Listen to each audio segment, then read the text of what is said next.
Makaba kanilma kanapura kulkullu waaqa tokko amiin.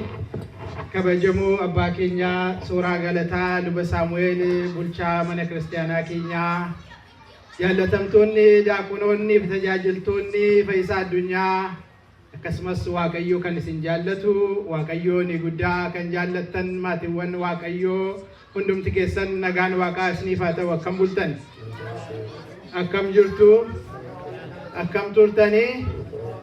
Ameen. Galateeffamuun dhugumatti kan isaaf malu uumaa uumamtootaa danda'a hundumaa waaqa keenya maqaan isaa bara baraan kan galateeffame haa ta'u.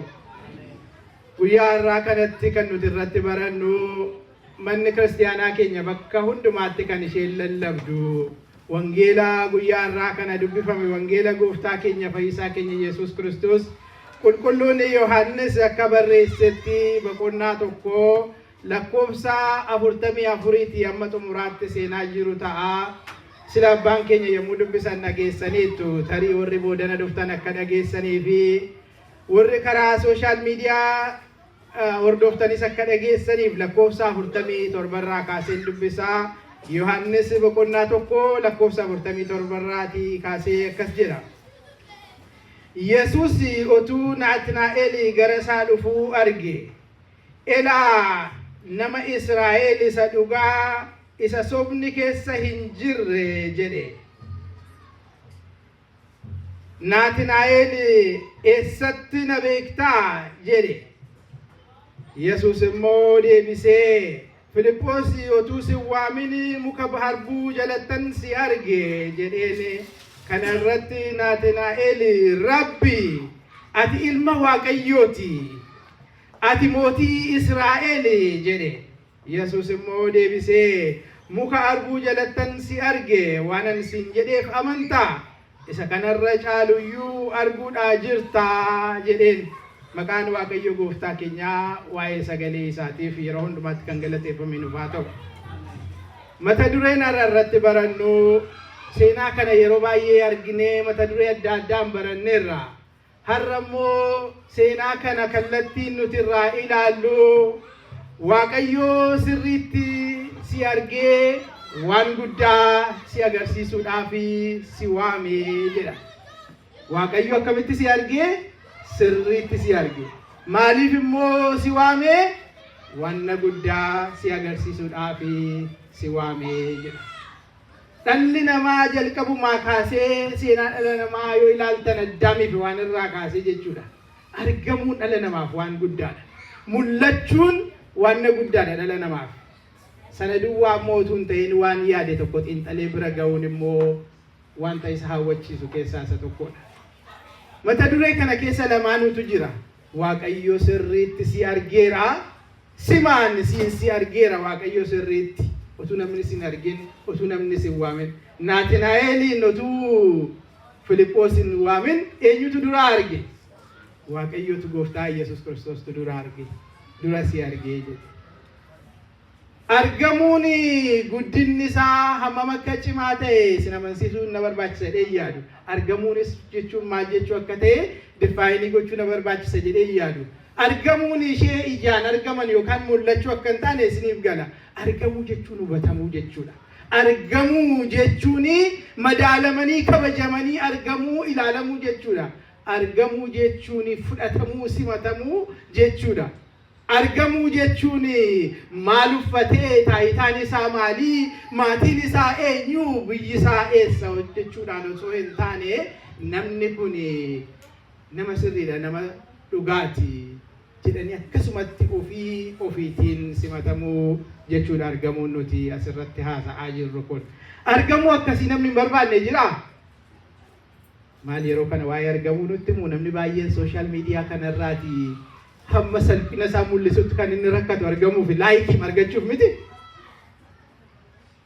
Argamuuf namni waan inni hin goone waan baay'eetu jira. Ijaan rukuchiisa jedhee meeqatu namooti gurguddaan namooti beekamoon abbaan taayitaa yookaan abbaan qabeenyaa yookaan namni kabaju tokko yommuu dhufu argamuudhumaa fi ijuma rukuchiisamee duratti nama kana duratti mul'ate jedhee namni waa baay'ee asiifachuu taala miti. Hojii isaa kan hin hojjenne hojjeta. Ergaa isaa kan hin jenne ishii jedha.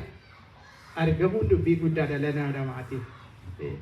Argamuun kun hagasa guddatu malee garuu dhugumatti argamuudhaaf immoo namni yaadee baay'ee hin arganne baay'eetu jira. Dhugumatti otuu namni isa argee kan barbaadu firri garuu kan isa arguu didee, maatiin kan isa arguu didee, hiriyyaan kan isa arguu didee, mootummaan kan isa agarre, siistemiin kan isa hin beekne argamuun dhugumatti kan isa barbaachisee hin argamne immoo addunyaa kanarra hedduutu jira. Hin beeknu jira miti? Argineerra siistemiin nu wallaalee argamuu dadhabnee addunyaa kanarratti. Dubbiin argamuu dubbii guddaadha jechuudha. Otuma namni naaf argee rakkoo koo kan jedhee rakkoon laphee isaa keessaa, yaaddoon laphee isaa keessaa bu'aa bahiin jireenyaa immoo utuma fira yookaan nama yookaan hiriyaa kana naaf argu qabaadhee kan jedhu immoo meeqatu jira meeqatu jirra. Arra mata duree kana keessatti waan Waaqayyo nuun jechuu barbaadu waa'ee Naatnaa'el namticha waggaa 2000 fuula dura Gooftaa Yesuus Kiristoosiin hordofee sanaan qabee waan Waaqayyo nutti himuu barbaadu waa'ee Naatnaa'el isaarraa saddana keessa taa'uu kanaadha. Maal jechuu barbaada? Sirriittan si argaa. Sirriittan si argaa. Si arguu duwwaa immoo miti waan guddaa si argisiisuuf immoo si waamee nuun jedhee Waaqayyo seenaa kanaan qabee sana nu barsiisuu barbaada. Ajaa'iba dubbiin Waaqayyo Waaqa nuti waaqessinu waaqota kan biraarraa adda. Maaltu adda isa godhaa? Gurguddoonni waaqota jedhamanii biyya kana lafaa kana irratti kan waamaman wajjin yoo haasa'uu barbaadan dabaree qabachuu qabdu. Waaqni keenya takkaatti tokko keenya dhagaa. Isinii gara wanni sun si'a tokkotti addunyaa kanarra biiliyeena meeqa namoota baay'ate kana argaan takkaa dhaga'uu danda'a Waaqni keenya. Dhaga'uu duwwaa miti ijoollee laman qaba. Umeeraan yoo dhuftee eegaa wajjin yoo haasa'uu barbaadde tartiiba qabadduun jedha tokko dura yoo dhagaye malee kan biraa dhaggeeffachuun na rakkisa maqaa ta'eef. Waaqayyo Waaqni nuti waaqessinu kun biiliyeenni tokko si'a takkaatti dubbatee argaan takkaa hunduma isaanii dhagaa. Waaqni akkanaa Waaqa ajaa'ibaa miti. Waaqa akkasii waaqessuun waan guddaa miti. Waaqa akkasii duratti mul'achuun beekamuun waan ajaa'ibaa miti. Dhedheeroon yoo dhaabatanii warri gabaabaan hin argaman nama gidduutti yaadatu Zakkiyoosiin namticha Gooftaa Yesuus Kiristoosiin arguu barbaade hojjaatu isa rakkise.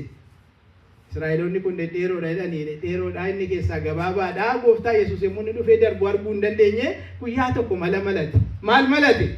Muka ni yaabbadhee bantiitti ol baay'ee. Muka yaabbatee dhuguma ol ba'e. Maaliifi hojjaa mo'achuu fedhee ol ba'e. Warri dhedheeroon waan isa dhoksaniif. Gooftaan garuu yommuu bira ga'e maal jedhe? Inni ko achirra taa'ee arga'ee malee na arga'ee iyyaanne. Gooftaan gaafa bira ga'e maal jedhe? Zakkiyoos kottuutii gadi bu'i. Har'a argamuu duwwaa yoo tun ta'in mana keen oolaa ittiin jedhe. Hojiin nyaanna hojiin dhugna siijin hin galaa jedhe. Waaqayyo Waaqa keenya duratti warri dhedheeroon warra gabaaboon dhoksan maqaa ta'e warri gaggabaaboon cinqamu walirratti ka'uun barbaachisu jechuudha. Isin galaa dubbii. Waaqayyo Waaqni keenya warra dura dhufan argee warra booda dhufan wallaan. Inni dura dhufees inni booda dhufees hin argama. Maal jedhe? Namticha isa ganama sa'aatii 6tti dhufeefis isa galgala dhuma jala sa'aatii 11tti dhufeefis meeqa kaffalee? Oluma qixxee kaffalee. Kanaafuu na dursiteef nan durfameetti cinqamuun barbaachisu. Waaqayyo Waaqni keenya duras dhufte boodas dhufte ijoollummaa jalqabdee mana isaa keessatti yoo guddatte bara dullumaa keessas iccitiin isaa siifee yoo dhufte Waaqayyo si arga maqaa ta'eef nan durfamee nun cinqu mana waa kiristaanaa keessaarra namni ol irratti ka'ee kan inni ol rakkisuuf maaliif beektu? Nan dursamee yookaan nan durseedhaatiin Waaqayyo Waaqni keenya yeroo dhuftetti yommuu dhuftu si arga. Mee kennaa fudhannu kennaa namticha biliyeena tokko kennes ishee haadha hiyyeessaa saantima 2 laatte saluma qixxee arga. Argineerra miti godhee maal godhee Gooftaan guyyaa tokko dubartiin tokko saantima 2 ishee qabdu ishee dhumaa diinaara 2 laatteedha. Kan biliyeena kennaa ture mi'oona. Abbaa biliyeenaafis fudhateera inni guddaa laattu kennan mayyuutti fufe isa addunyaa keessattuu baay'ee gargaara. Isa guddaa kenne naga'u miti ishee haadha saantima 2 namni hin argine argee maal jedhe?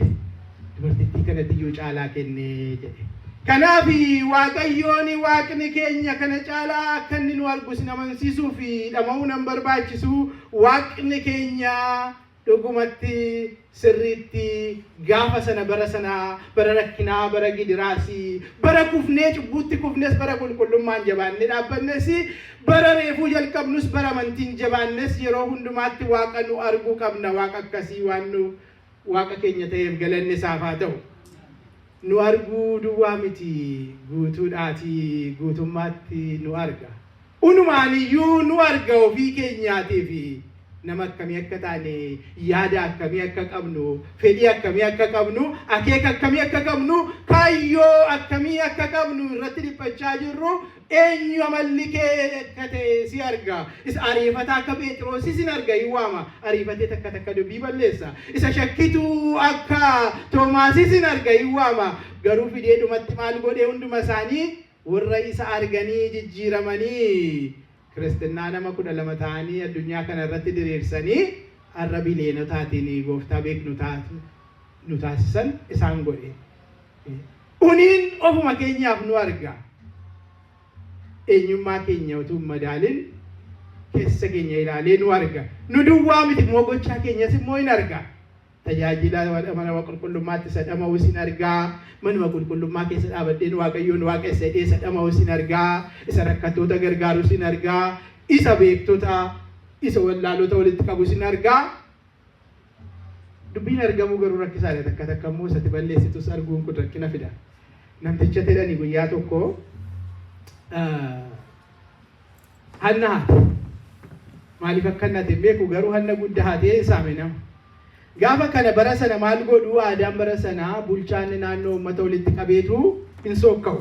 Beektu seenaa akkasii dhageessaniitu hin sookka'u jechuun hin abaaru jechuudha. Abaarsi xinnoodha sookkoon hin caalti abaarsarra. Abaarsi jedheen oole waan hamaan jechuudha waan hamaa.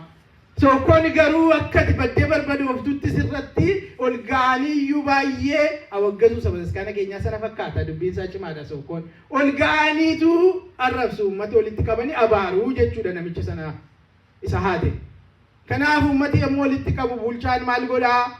Yoo hatteetta ta'e abaarsi kun akka sirra hin geenyeef dafiitii ofimii jedha. Yoo abbaan ofimuu didee ummati kun jaartiin ijoolleen namni guddaan hin abaaru abaarsi sun namarra gahaa jechuudha. Kanaaf uummata walitti qabuun barbaachise. Kan abaarsi isaa nama ga'u jira jechuudha achi keessa. Haala kanaan hanna kanarraan kan kaasee walitti qabanii waamanii hundumtuu dhufee taa'ee bulchaan naannoo gaafa nama akkasii jalaa waan akkanaa badeera abbaan fuute yoo jiraatte kottuu deebisii maal jedha. Achi keessaa warra dhufe keessaa namticha rakkina neervii qabutu jira. Nama godhee nama buutu tokko dhukkuba argitaniitu bittu nama jechiisu argitanii bittu waan akkasii qabaa ittuma fuudhee immoo yommuu neerviin isaa kun switchisa godhu maal jedha si bareera jedha. Si bareera. Inni dhibee isaatu dudubbachiisaa taa'ee si bareera jedha. Gaafa kana si bareera gaafa inni jiru edda dabarteetta ta'e kaatee ragaan baatu ture yommuu na teettee argite maal teessee na caqacaqxa jedhe hattuun isa bira taa'ee jira maqaa ta'eef. Akkasittiin itti dubbiin saaxila isa baase. Baramuun yeroo baay'ee gaariidha yeroo garuu salphina keenya gadi baafnee bakka itti argisiisnu gareedha. Garuu Waaqayyo duratti baramuun baay'ee wanta guddaadha. Kanaaf Waaqayyo gochaa keenyas hin beekaa aarsaa nuti goonnus immoo hin beekaa. Namoonni baay'een aarsaa baafnee waa'ee maatii isaatiif aarsaa kan baasu abbaa manaa rakkisaa itti kennamee haadha manaan aarsaa guddaa baaftee dhuma dandeessee hojiin jiraattu gaa'elan diiku maqaa Waaqayyoon xureessu ulfina maatii koon hir'isu jettee jiraatti jiru. Abbaa manaaf immoo kana caalaa dubbachuu hin danda'a jiraachuu danda'a.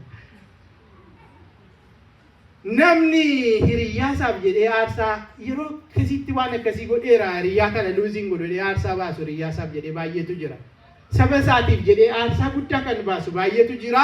Mana kiristaanaa isaatiif an barbaadde taatu malee fayyisaan addunyaa hin diigamtu tun jiru jedhee aarsaa kan baasu baay'eetu jira. Fayyisaa addunyaa fakkeenya iddoo hundumaatti. Dhugaanumti hin jallattu dhugaan iddootti eega jedhee kan siisteemii jiin ol faayitii godhee rakkatu jira. Waaqayyo sana hundumaas in argaa. Yoo aarsaan ati baaf ture warri isaa yeroo arguu dadhabde obsi ganaa walitti qabamaa jira. Eebbisaa dachaa ta'ee dhufaa jechaadha. Egaa argamuun wanta guddaadha. Waaqayyo Waaqa keenya immoo waan daangessu hin jiru. Takka yeroo akkasii kana keessatti amma dhuguma waaqayyo na argaa lalisate waan barbaade dubbadhu malee bara baay'een eegi kan jedhu yoona jiraachuu danda'a. Bakka ni keessa jiru kanatti amma dhuguma waaqayyo na argaa haala akkanaa keessatti amma dhuguma waaqayyo anaanis na argaa kan jedhee yaadu baay'eetu jiraachuu danda'a. Eeyyee dhuguma si argaa waaqayyo waaqni keenya hin daangeffamu. Waaqayyo waaqni keenya hin daangeffamu. Yeroon isa hin daangessu inni alfaa fi omeegaadha. Dhugaadha miti. Yeroo duras tureera yeroo boodas baraabaraan jiraataadha yeroon isa hin daangessu. Bakki isa hin daangessu maaliifi inni hafuura omnipresence lafa hundumaa jira maqaa ta'eef waaqayyo waaqa keenya yeroonis bakkis isa daangessuu hin danda'u. Haallis immoo isa daangessuu hin danda'u. Maaliifi hunda danda'aadha omnipotent jedhamsa. Danda'a hundumaati. Kanaaf yeroo akkasii haala akkasii bakka akkasii kanatti argama jettanii waaqayyoon argaa jettanii yaadinaa waaqayyoon waaqni keenya yeroo hundumaatti waaqa nu arguudha. Waa'ee kanaa qulqullichi Daawit dhiphachaa ture bar tokko akkas jedha faarsaa Daawit boqonnaa 139 lakkoofsa 712 yoo dubbifne fuula kee duraatii eessan naqaa yooni gara samiitti asii ol ba'e ati achi jirta yooni boolla keessa gadi seenee siree koo achi godhadhee ciise achis ati jirta yooni koochoo baasee balali'ee fagaadhee adeemee qarqara galaanaa qubadhe harki kee achittis kallattii na agarsiisa jabeessees ofitti na qaba akkan hin bannetti jedhe Daawit. Eessa dhaqellee fuula kee duraa dhokachuu hin danda'u. Ati iddoo hundumaa jirta na argita na geggeessita jedhe waaqayyo. Kanaaf waaqayyo nu arga. Nu arga. Waaqayyoon waaqni keenya nu arga. Nu arguu duwwaa osoo hin taane kan isin ajaa'ibsu waaqayyo ofitti nu agarsiisu barbaada. Akka nuti isa arginu immoo barbaada caalmaatti iyyuu. Akka nuti isa arginu waan inni barbaadu keessaa fakkeenya warra bartoota 12 caalaa kan biraa fudhachuun nan barbaachisu. Bartoonni 12 karaa adda addaa gara gooftaa dhufan. Wangeela qulqulluu Yohaannis amma dubbifne gara lakkoofsa 38 ol baanee ilaalle Yohaannis boqonnaa 1 lakkoofsa 38 irratti namoota lamatu gara gooftaa Yesuus dhufe. Barattoota Yohaannis cuuphaa turan. Hin dhufan. Dudda duubaan duukaa bu'anii deemu gooftaan fuula isaanii dura deemu. Assaan poointi dhaabatee maal barbaaddu jedhee isaan gaafate. Bartoonni suni lamaan duukaa bu'anii dhufnaan maal barbaaddu jedhe. Gaafa kana inni tokko deebisee bakka buufata kee arguu barbaannaa jedhe. Maal barbaadanii? Bakka buufata kee eessuma jiraata iddooti jiraattu arguu barbaannee jedhe. Gaafa kana gooftaan Yesuus kottaatii ilaalaa jedhe. Deebii ajaa'ibaa miti. Kottaatii ilaalaa bakka jireenya isaa barbaadan maaliifi har'a duwwaa ijaan arganii bor deebi'uuf miti. Gaafa summer vacation ga'u vacation'itti badanii gaafa yeroon qabbanooftu gara mana isaatti deddeebi'uuf miti. Gaafa qorri cimtu fagaatanii gaafa weezeriin gaarii taatu dhufuuf osoo hin taane yeroodhaa gara yerootti isaa wajjin jiraachuu fi iddoo inni jiraatu sana adreesii isaa baruu barbaadan. Inni immoo kottaatii ilaalaa qualification keessan isin sanyii akkamiitii isin maatii akkamiirraa dhalattanii sadarkaan beekumsa keessanii oo maalumatu mana koo argisiisuudhaaf isin geessise qualification tokko gaafateera hin gaafanne kottu jedhe hunduma waama waaqayyo hunduma keenyaan kottaa jedhe criteria sin qabu dhufuu barbaannaan hundumaan kottaa jedhe kottaatii ilaalaa jedhe dhaqee itti agarsiise ijjiin oolanii wajjin bulaniitu isa booda muuviini godhan wajjiniin jiraatanii bara jireenya isaanii. Taan akkasittiin dhufani. Kaan immoo Wangeela Yohaannis boqonnaa 1 lakkoofsa 43 irratti seenaa har'aa keessatti kaan immoo isumatu waame. Namticha Filiphos jedhamu ofuma isaaniitti dhiyaatee na duukaa bu'i jedhee kottu jedheetu isa waame barbaadeetu gara Galiilaa dhaqee fiizikaalii bira dhaqeetu na duukaa bu'i jedhee waame. Kaan immoo akkasitti waama ofuma isaatiin kallattiidhaan. Edda waamee booda garuu na duukaa bu'i jedhee ofiisaa sirriitti itti agarsiise. Kan biraan immoo akkamitti dhufan warra dhufeetu dhaqee waame. Seenaan irratti xiyyeeffannu yeroo gabaabaa amma qabnutti isa kanaadha. Namtichi Filiphos jennu amma waamame kuni lakkoofsa Yohaannis boqonnaa 1 lakkoofsa 45tti immoo ofuma isaatiyyuu deemeetu Naatinaa'el kan jedhamu waamee jedha sila dhageessanitti nu yommuu dubbifamu. Namtichi kun Filiphoos kan jedhamu duuka bu'aan gooftaa keenyaa kun edda dhufee booda Kiristoosii wajjiniin jiraachuun agam akka gaarii ta'e edda mi'eeffatee dhandhamee argeetii booda wanni kun wanna gaariidha. Ana duwwaaf ta'ee kanaafuu miti warran beekuufis ta'uu qaba jedheetu lallaba jalqabee lallaba isaa jalqabaa tarii ol beeku fakkaata. Seenaa isaanii yommuu ilaallu Naatinaa'el nama jedhamu barbaacha fiigee dhaqe. Gara Naatinaa'el yommuu dhufe namtichi kun dubbiin Kiristoosiin argu baay'ee isa dinqeera. Gooftaa isaa hin arganne jedhe. Maal argatanii? Isa Museenii macaafa seenaa keessatti yookaan seera Oriitii keessatti waa'ee isaa barreesse. Isa raajonni baay'een waa'ee isaa raajii isaanii keessatti raajanii. Yesuus nama Naazreet sana arganneerra jedhe. Nama hafuuraa citaa odeessu fakkaata yommuu dubbiftanii exclamation mark maaliijiin yommuu arganneerra. Yesuus isa sana arganne. Hin bu'aa waaqarraa hin dhalata maalaan durboroorraati. Nu wajjiniin tokko ta'a isa jedhame seenaa isaa kitaaba qulqulluu kakuu moofaa keessatti kan barreeffameef sana Kiristoosiin arganneerra jedheetu Filiphoos Naatinaa'elitti lallabe. Naatinaa'el kana hundumaa yommuu dhaga'e dhaggeeffatee gaaffiidhuma tokkoon itti deebi'e. Hundumaa keessaa kan inni isa dinqe maal jabeettu lafatti gooftaan Yesuus dhalate.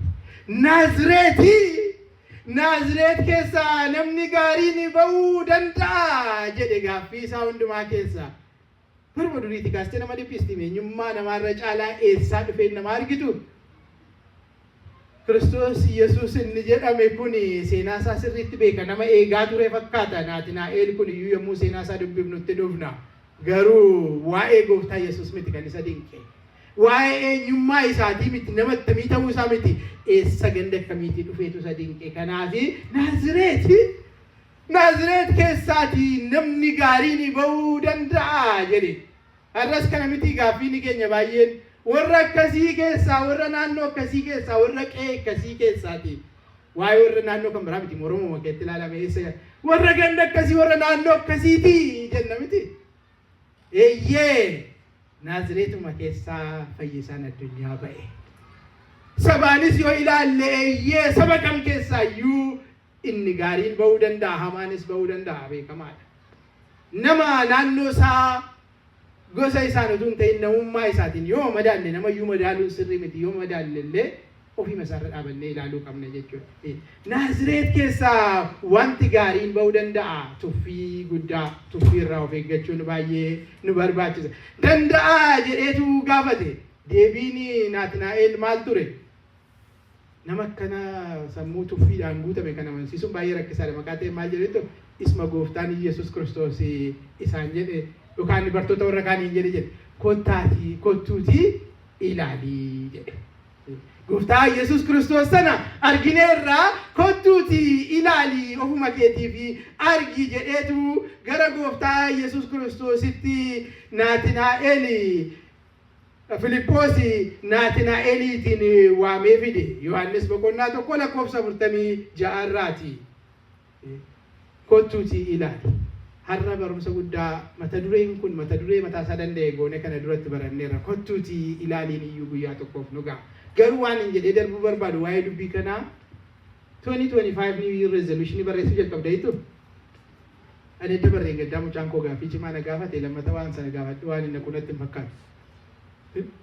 Barreen gaddaa gara dhuma Diseembar kanatti New Year Resolution kee maaliin jedhe ilma kooti waggaa 8 yeroo sana akkuma qoosaa kaasee ta'e. Innaa ati kan kee maa inni jedhe ani eegaa ta'uun barbaada siin ta'uun barbaada jedhe. Ati immoo akkana taatuun barbaada jedhe. No way jedhe hin barbaadu jedhe. Maaliif jennaan grown upin yeroo hundumaa booriingidha. Kuukii nyaattanii kaara kootu ol kaa'ettu sanangoon wettu waan baay'eettu kiirsi muuviin ilaaltanii ani ijoollummaa koodhaa wayyasii jiru hin jijjiiru jedhe.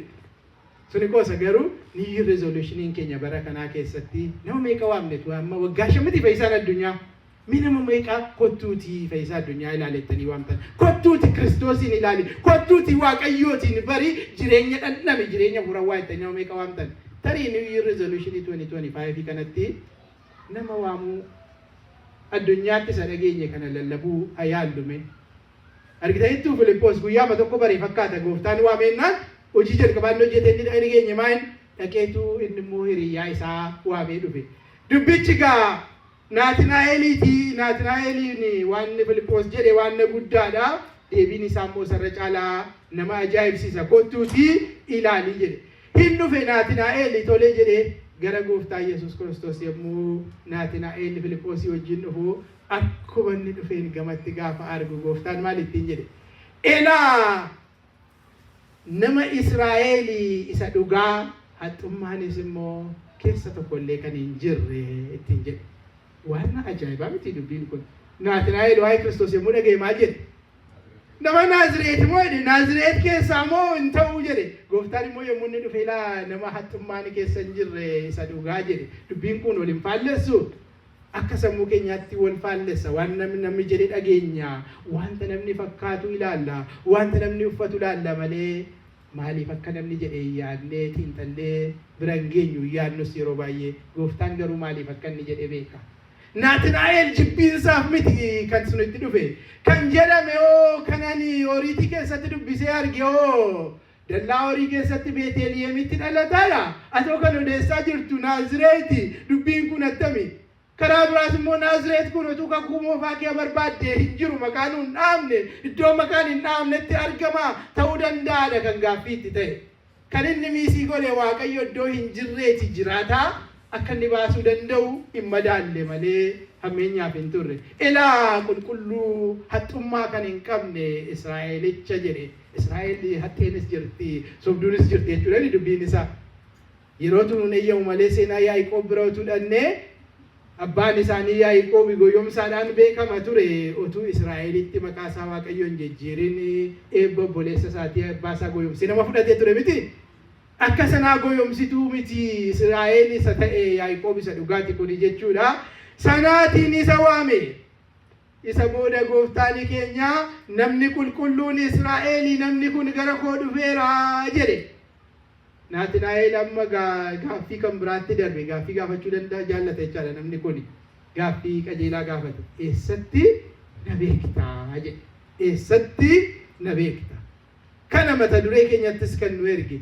Maal jedhe gooftaan Yesuus Kiristoos? Utuu Filiphos si waamin duraa ati Filiphos tu na waame seeta Filiphos utuu si waamin dura garuu ani si argeera jedhe. Eessatti? Muka balasii jalattan si arge jettiin jedhe. Deebiin kun Naatinaa'eliin bu'uurarraatii isa jijjiire. Jijjiirama guddaa jijjiirama inni fide kan ittiin agarru deebiin Naatinaa'el isa booda maal jedhe? Rabbi jechuunis barsiisa. Ati dhugumatti ilma Waaqayyooti sana duwwaayyuu miti. Ati mootii Israa'eliyyuu dha hundumayyuu fuudhee itti kenne. Maaluma dubbii muka balasii kun? Tarii dhannee odaa jala dhaabannu laa naman jechiisu muka jalatti argamu taana muka kana jala muka balasii jalatti si arge Naatinaa'el jijjiirame. Tarii namni mukuma jalatti argamuun kun wayii jedhee yaaduu danda'a ta'a. Wayitu jira jechuudha dubbii sana keessaa.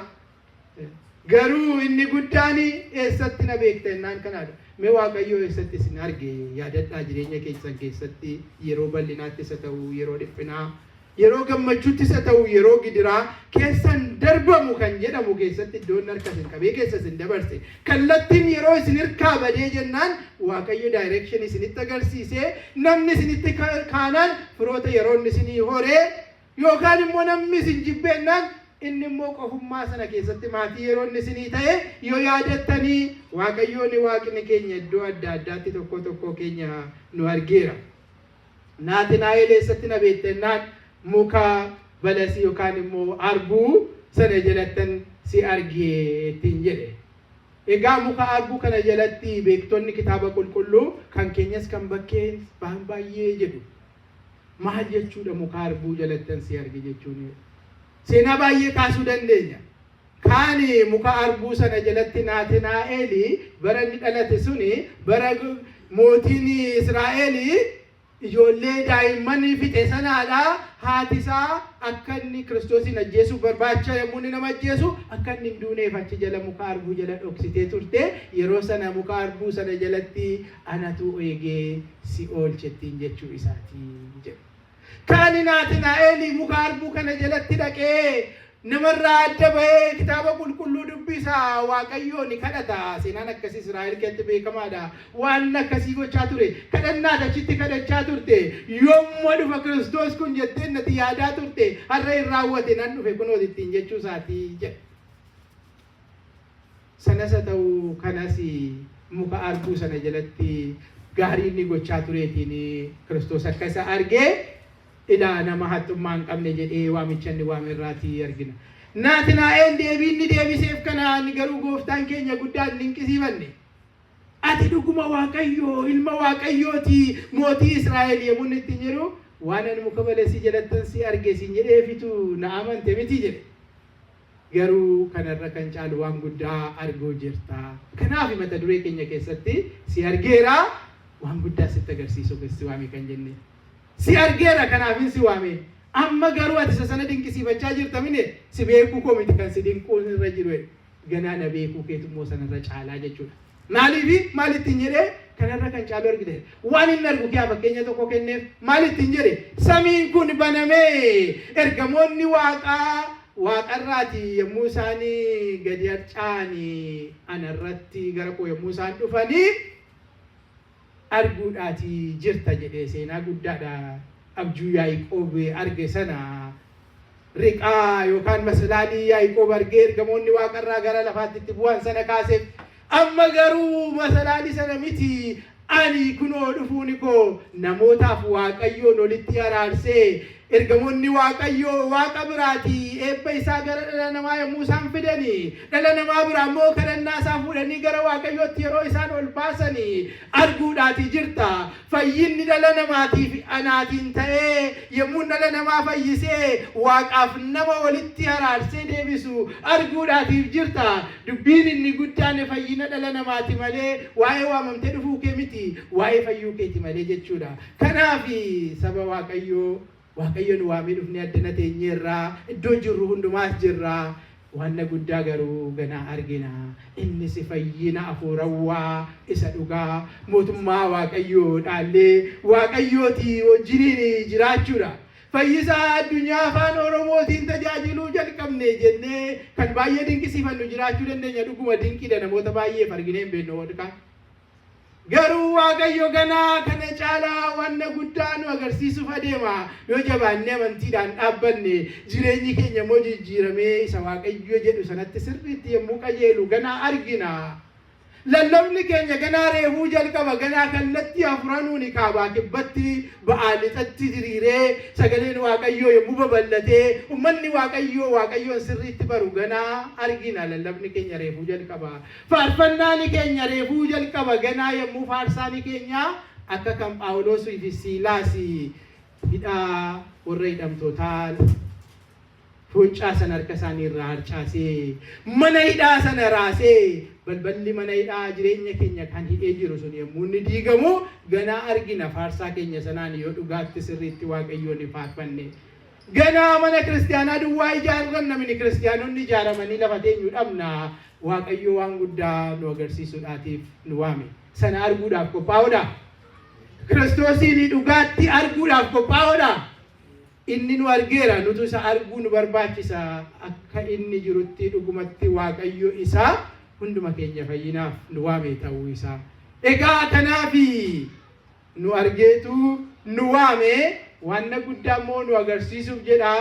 Bara kana finnee bara haaraatti ce'uuf jenna. Barri haaraa dhufu kana keessatti Waaqayyo wantoota gurguddaa nu agarsiisu. Waaqa nu barsiifate Waaqa Abbaa Ilma Hafuura Qulqulluu Waaqa tokkoof galanni akka ulfaata.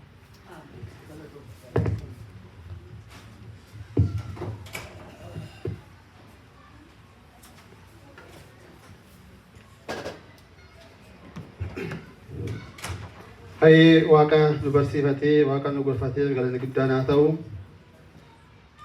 Obboleessi keenya Dr. Lalisaanii akka gaariitti wangeela caqasee akka gaariitti nu barsiiseera. Waaqayyo sagalee jireenyaa isaa dhageessisu sagalee jireenyaa isaa dhageessisu waaqayyoo mootummaa waaqayyoo isaa dhaatisu nutis immoo dhageenyee nama ittiin baduutuu hin ta'in nama dhageenyee jijjiiramnee qaalii waaqayyootiin qalbii jijjiirrannee dhaaltu mootummaa isaatii ta'an waaqayyoo nu haa dandeessisu. Sagantaan keenya gara dhumaatitti deemaa jira. Kana taansuudhaan